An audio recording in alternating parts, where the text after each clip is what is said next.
Hey, coucou et bienvenue sur ma chaîne Petite Graine d'Amour. Alors, n'hésitez pas à vous abonner si ce n'est pas déjà fait. Et si c'est pas fait, qu'est-ce que vous attendez? Alors, aujourd'hui, nous sommes le mardi 19 mai, malgré la tenue automnale, hein, j'ai envie de dire. Il paraît qu'il va faire très beau, très chaud à partir de demain. Donc là, tout de suite, ça se voit pas, il fait gris. C'était marqué pluie possible. Pour l'instant, il pleut pas, mais j'ai quand même mis les imperméables à mes enfants, hein, voilà, parce que ça mange pas de pain. Aujourd'hui, c'est une vidéo livre de ma fille. Elle me les a prêtés avant de les mettre en vente. Donc voilà, je me suis servie. Elle m'a dit bah regarde ce qu'il y a, est-ce qu'il y a des choses que tu voudrais lire ou pas. Donc je lirai quand je ne sais pas. Il faudra pas trop que je tarde puisque bah, c'est à elle et qu'elle veut les mettre en vente. Il y aura Jonas de Lily Harker. Je pense qu'on avait vu toutes les deux la même vidéo de Piketty Booking. Et ça, qui en parlait. Là, c'est la version poche. Et ça parle de quoi? Il y a un nouveau au lycée, il est beau, anglais, évidemment, tout le monde parle de lui. Contrairement à son frère Jonas, qui rayonne d'une énergie solaire, Louve est une jeune fille discrète et effacée. Pas le genre à tomber sous le charme du beau gosse de service. Et pourtant, Louve pense vivre une grande histoire d'amour jusqu'au jour où elle surprend une scène qu'elle n'aurait pas dû voir. Je vais fermer la porte. Hein. Voilà, voilà. Hein, parce que l'aspirateur est un petit peu bruyant par moment. Oh là là, c'est une catastrophe, mes cheveux. Bref, Louve pense vivre une grande histoire d'amour jusqu'au jour où elle surprend une scène qu'elle n'aurait pas dû voir.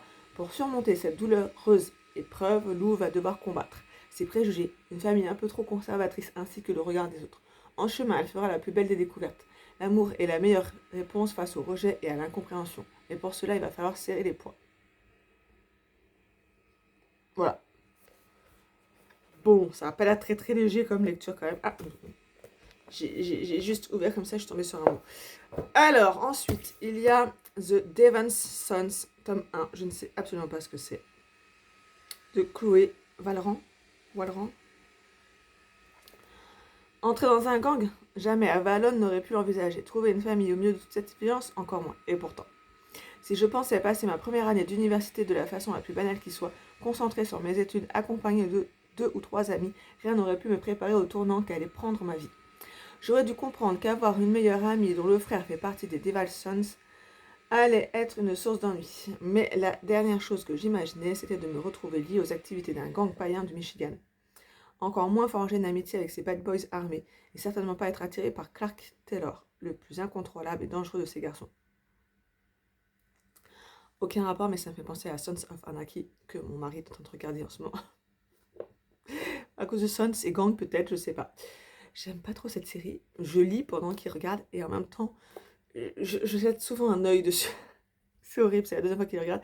La première, je jetais un œil de temps en temps, mais je jette beaucoup plus mon œil dessus.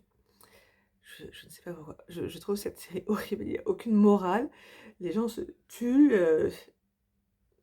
Trafic d'armes, de drogue, de tout ce que tu veux. Je trouve aucune moralité à ce livre. Mais mine de rien, il a un côté un petit peu. J'y retourne. Bref, je sais pas pourquoi je pense à ça, mais aucun rapport à mon avis.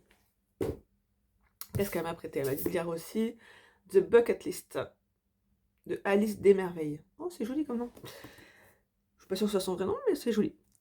Lily a tout pour être heureuse, de bonnes notes à la fac, un environnement familial aimant et une carrière de médecin pour objectif.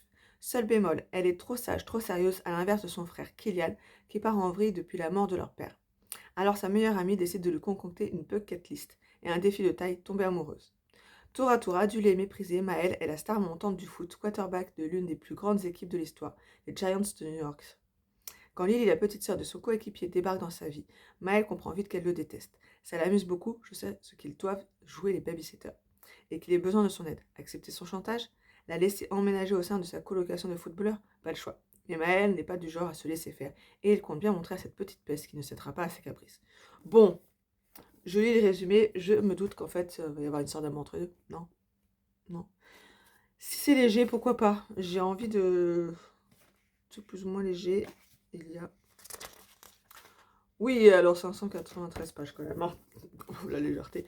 Bon, ça peut se lire vite. C'est écrit normalement. On verra. Pourquoi elle m'a dit de lire ça? Aucune idée. Celui-là, elle m'a pas demandé de le lire, mais je l'ai pris par curiosité.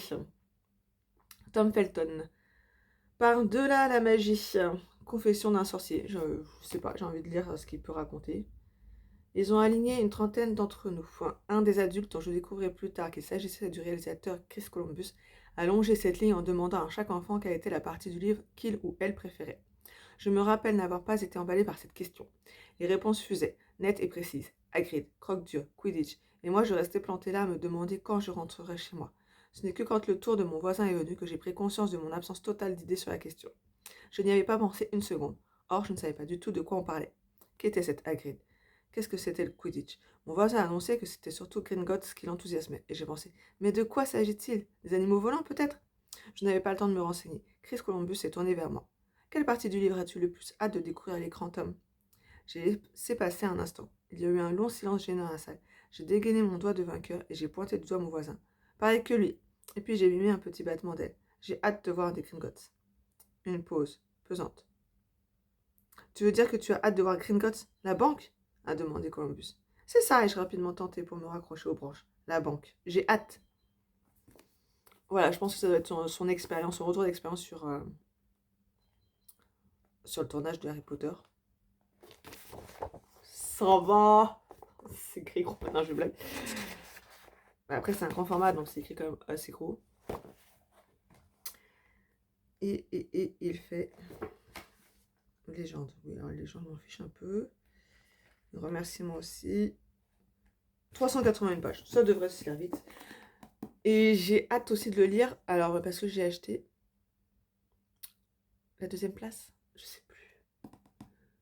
Voilà, c'est un roman, mais sur celui qui aurait pu être Harry Potter, mais qui ne l'a pas été. Alors ça, c'est un livre qu'on avait pris à la boîte à livres, donc je pense que je vais l'attendre pour le lire, parce qu'elle va le remettre dans la boîte à livres, et que je le lirai à l'avant, puisque c'est un thriller de l'avant, alors normalement c'est pour les enfants. Donc oui, je me dis, pour l'avant, ça va arriver vite, mine de rien. On dirait pas comme ça, mais je pense que ça va arriver vite, donc je vais me le garder, c'est un Franck Tillier, le roman maudit. Quoi dire, hein? C'est un thriller de l'avant. Et enfin, elle m'a prêté celui-là, je suis pas enjaillée dessus, hein, je suis pas super enthousiasmée, mais je me dis, tout le monde l'a lu sauf moi, donc il y a peut-être un truc que j'ai raté. Donc Force Wing de Rebecca Yarros. Bon, c'est une romantaisie. S'envoler ou mourir. C'est court, c'est qu'il y a derrière. Un dragon sans cavalier est une tragédie. Un cavalier sans dragon est mort. Voilà, voilà. Force Wings fera battre votre cœur du début à la fin. Des épreuves brutales, des dragons caractériels, des personnages complexes, une tension romantique palpitante, de la magie et de la guerre. Une fantaisie comme vous n'en avez jamais lu auparavant. Voilà, je ne sais pas ce que je vais lire en premier. Parce que je pense que celui-là, elle aurait peut-être plus de chances de le vendre rapidement parce qu'elle veut le revendre. Jaspage, tout ça. Mais en même temps, tout le monde l'a lu, donc je sais pas. Je ne sais pas. Je pense que Jonas et Bucket List sont susceptibles d'être les plus rapides à lire. Le Franck Tillier sera lu en dernier puisque elle va pas le vendre, donc voilà. Donc après on verra. Alors comme d'habitude, n'hésitez pas à me dire si vous les avez déjà lus, si vous avez des recommandations à me faire, tout ça en commentaire. Belle lecture!